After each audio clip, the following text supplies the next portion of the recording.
আসসালামু আলাইকুম বন্ধুরা, হেলথ জার্নালে আপনাদের স্বাগত জানাচ্ছি। আমি আনাইমানিক। আমি আজ এসেছি মেডিসিন বিশেষজ্ঞ ডাক্তার মোহাম্মদ আশরাফুদ্দিন আহমদ স্যারের চেম্বারে। স্যার মেডিসিন বিশেষজ্ঞ হিসেবে রয়েছেন বারডেম হসপিটালে।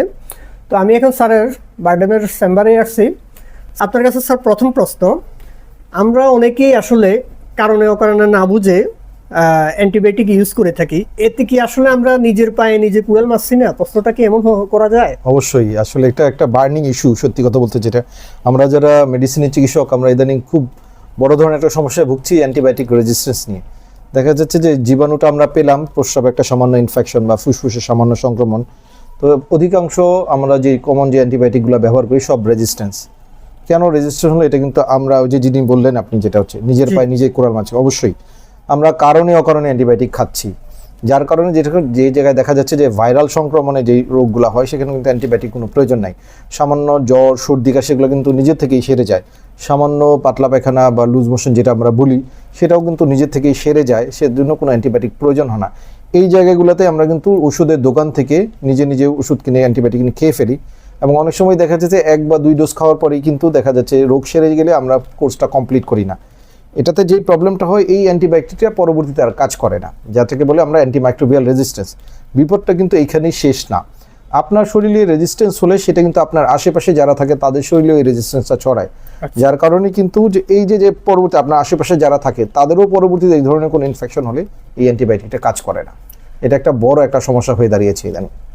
তাহলে স্যার আপনি একটি পয়েন্টে লিখেছেন যে শেষ ভরসা অ্যান্টিবায়োটিক। আমরা কি তাহলে অ্যান্টিবায়োটিকটা আপনারা সাধারণত খুব গুরুত্বপূর্ণ পর্যায়ে ইউজ করে থাকেন? অবশ্যই অবশ্যই। আচ্ছা, এখানে একটা জিনিস বলি, যে আমরা বলি প্রি অ্যান্টিবায়োটিক এরা, যেটা হচ্ছে আলেকজান্ডার ফ্লেমিং যখন অ্যান্টিবায়োটিক আবিষ্কার করলেন, তার আগে কিন্তু প্রচুর লোক, যে কোনো সিম্পল ঘা হলেও কিন্তু প্রচুর লোক মারা যেত, ইনফেকশন হলে, মানে ডেথ সেন্টেন্স বলা হতো। তো অ্যান্টিবায়োটিক একটা আশীর্বাদ হিসেবে এসেছিলেন, কিন্তু উনি যখন অ্যান্টিবায়োটিক আবিষ্কার করেছিলেন, উনি কিন্তু এই আশঙ্কাই প্রকাশ করেছিলেন যে একসময় ইনডিসক্রিমিনেট ইউজের কারণে হচ্ছে অ্যান্টিবায়োটিক তার কার্যকারিতা হারাবে। সেই পর্যায়ে কিন্তু আমরা চলে আসছি এখন আর কি। জি স্যার। স্যার সাধারণত কোনো সমস্যা হলে আমরা ফার্মেসিতে গিয়ে থাকি, আপনিও একটু আগে কথাটা একটু বলছেন, এবং ফার্মেসিতে গিয়ে আমরা হয়তো ওনারা সাজেস্ট করে থাকে যে সর্দি কাশিতে বা সামান্য সমস্যাতে ওরা অ্যান্টিবায়োটিক ইউজ করে থাকে। এক্ষেত্রে কি কি ধরনের সমস্যার সম্মুখীন হতে পারে? আচ্ছা, যেটা হচ্ছে সাধারণ সর্দি কাশি সাধারণত ম্যাক্সিমাম ক্ষেত্রে হচ্ছে ভাইরাস জনিত হয়। হ্যাঁ, ইনফ্লুয়েঞ্জা বা অন্যান্য যে ভাইরাসগুলো আছে সেই ভাইরাসগুলো দিয়েতেই এই ধরনের সর্দি কাশি হয়, এবং এগুলোকে বলা হয় সেলফ লিমিটিং ডিজিজ, মানে নিজে থেকেই ঠিক হয়ে যাবে। 3 থেকে 4 দিন, ম্যাক্সিমাম 5 দিনের মধ্যে নিজে থেকেই এই রোগগুলো সেরে যায়। এই ধরনের সর্দি কাশির জন্য সিম্পল আপনার কমন করলে যে আমরা যেরকম ওষুধ ব্যবহার করি, প্যারাসিটামল গ্রুপের ওষুধ বা অ্যান্টিহিস্টামিন ওষুধ, বা বাসায় হোম রেমেডি হিসেবে আমরা মধু খেতে পারি, আদার রস খেতে পারি, এটাতেই কিন্তু সেরে যায়।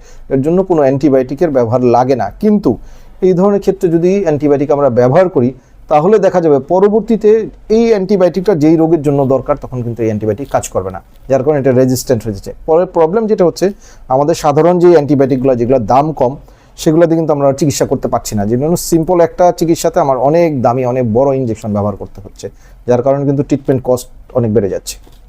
জি স্যার, আপনি আরেকটি পয়েন্টে লিখেছেন যে ডায়রিয়া চিকিৎসা সাধারণত ফিলমেট, প্লাজিলোমেট্রিলের মতো অ্যান্টিবায়োটিক প্রবণতা অনেক বাড়ছে। তো এগুলা বাড়ার কারণে সেক্ষেত্রে কি ধরনের ইফেক্ট পড়তে পারে? আচ্ছা, এইটা একটা আসলে বড় বার্নিং ইস্যু। এটা হয়তো আমরা সবাই ব্যবহার করি, যেটা হচ্ছে আমাদের হয়তো জানাই নাই যে মেট্রোনাইডোজল গ্রুপের যে ওষুধগুলা, এই ফিলমেট, ফ্লাজিল বা নিডাজিল, মেট্রিল, এই যে ওষুধগুলা বাজারে ব্যবহৃত হয়, এটা কিন্তু এক ধরনের অ্যান্টিপ্রোটোজোয়াল, মানে এটা সরাসরি অ্যান্টিবায়োটিক না, এটা অ্যান্টিপ্রোজোয়াল, মানে একটা অ্যান্টিমাইক্রোবিয়াল, অ্যান্টিবায়োটিকের মতোই কাজ করে। এটাও কিন্তু সুনির্দিষ্ট কারণ ছাড়া অকারণ এই ধরনের জিনিস দিলে এই ওষুধগুলোও কিন্তু রেজিস্ট্যান্ট হয়ে যায়। দেখা যাচ্ছে যে আমাদের নর্মাল যে ডায়রিয়া হয় আর কি, সেটাও কিন্তু সাধারণত আমাদের খাবারের সাথে সম্পর্কিত, ম্যাক্সিমাম ক্ষেত্রে আমাদের খাবারের সাথে সম্পর্কিত, এবং বেশ কিছু ক্ষেত্রে এইটা হচ্ছে ভাইরাল ডায়রিয়া হয়, যেগুলোকেও বলা হয় সেলফ লিমিটিং। এসব ক্ষেত্রে কিন্তু খাবার স্যালাইন, রাইস স্যালাইন বা অন্যান্য তরল খাবার খেলেই নিজের থেকেই 2 থেকে 3 দিনের মধ্যে এটা কিন্তু ঠিক হয়ে যায়। এসব ক্ষেত্রে কিন্তু এই ধরনের অ্যান্টিপ্রোটোজোয়াল ওষুধগুলো কিন্তু প্রয়োজন হয় না। তবে যখন এই যে প্রোটোজোয়া বা একটা জীবাণুদের যখন ইনফেকশন হবে, তখন যদি আমি এই ওষুধটা দিই, তখন কিন্তু এই ওষুধ আর কাজ করে না, যার কারণে ওই একই ধরনের অ্যান্টিবায়োটিক যেরকম রেজিস্ট্যান্স, এই ওষুধগুলোতেও কিন্তু এই ধরনের রেজিস্ট্যান্স বেড়ে যাচ্ছে, যার কারণে সিম্পল যে ওষুধগুলো সেগুলো কিন্তু যথাযথ সময় কাজ করছে না। স্যার আরেকটি বিষয় হলো যে পোলট্রি শিল্পে মুরগি ও অন্যান্য প্রাণীর দ্রুত বৃদ্ধির ক্ষেত্রে অ্যান্টিবায়োটিক ইউজ করা হয়, এটা আমাদের শরীরে কি ধরনের প্রভাব ফেলতে? আচ্ছা, এইটা আসলে একটা বড় ইস্যু। পোলট্রি শিল্পে আসলে অ্যান্টিবায়োটিক নির্দিষ্ট করে দেওয়া হচ্ছে কি অ্যান্টিবায়োটিক পোলট্রি শিল্পে ব্যবহার করা হবে, কিন্তু পোলট্রি শিল্পেও দেখা যায় যে অনেক জটিল অ্যান্টিবায়োটিক যেগুলো আমরা মানবদেহের লাস্ট রিসোর্ট হিসেবে আমাদের মানুষের ইনফেকশন হিসেবে ইউজ করি, যেমন হচ্ছে আপনার কোলেস্টিন নামক একটা অ্যান্টিবায়োটিক, এটা হচ্ছে সাধারণত আইসিইউতে ব্যবহার করা হয়। পোলট্রি শিল্পেও দেখা যাচ্ছে এই অ্যান্টিবায়োটিকটা ইউজ করা হচ্ছে, যার ফলে কিন্তু এই অ্যান্টিবায়োটিকটা মানুষের দেহে অ্যান্টিবায়োটিক প্রতিরোধী হয়ে যাচ্ছে। এটার যে বিপদ সেটা হচ্ছে পোলট্রি শিল্পে সাধারণত নিয়ম করা আছে যে আপনি যদি একটা অ্যান্টিবায়োটিক একটা মুরগিকে খাওয়ান, তাহলে যে প্রবলেমটা হয় এই মুরগিটাকে আপনি বাজারে ছাড়ার আগে antibiotic wash out time, suppose হচ্ছে ওর বডি থেকে অ্যান্টিবায়োটিকটা সরে যেতে 7 দিন সময় লাগবে। এই 7 দিন পরে কিন্তু আপনি মুরগিকে বাজারে দিতে পারেন, তার আগে বাজারে দেওয়ার নিয়ম নাই। কিন্তু আমাদের যেখানে দেশে খামারিরা যেটা করে, বাজারে ছাড়ার আগের দিন অ্যান্টিবায়োটিক খাওয়ায় বাজারে ছাড়ে যাতে মুরগি পথে মারা না যায় বা অসুস্থ না হয়। এর ফলে যেটা হয় পরের দিনই কিন্তু আমরা বাজার থেকে সেই মুরগিগুলো কিনে আমরা কনজামশন করছি বা খাচ্ছি, যার কারণে সেই অ্যান্টিবায়োটিক কিন্তু আমার দেহে ঢুকে যাচ্ছে। এর ফলেও কিন্তু অ্যান্টিবায়োটিক প্রতিরোধ তৈরি হচ্ছে, যেটা একটা বড় চিন্তার বিষয়। কেননা আমরা মানব দেহে যখন অ্যান্টিবায়োটিক ব্যবহার করছি তখন কিন্তু মাত্র একজনকে দিচ্ছি, কিন্তু একটা পোলট্রিতে প্রায় 3000, 4000, 5000, অনেক ক্ষেত্রে 1 লাখের মতো মুরগি থাকে, সবগুলো মুরগিকেই কিন্তু অ্যান্টিবায়োটিক খাওয়ানো হয়। তার মানে কি 1 লাখ যদি মুরগি পরের দিন বাজারে চলে আসে, এটা কিন্তু একটা মুরগি কিন্তু 3-4 জন খাচ্ছে, তার মানে 4 লাখ মানুষের শরীরে কিন্তু অ্যান্টিবায়োটিক চলে যাচ্ছে। তো চিন্তা করে দেখেন যে এই পোলট্রিতে এই ইনডিসক্রিমিনেট অ্যান্টিবায়োটিক ব্যবহার আসলে কি ধরনের বড় বিপদ ডেকে আনছে আমাদের জন্য।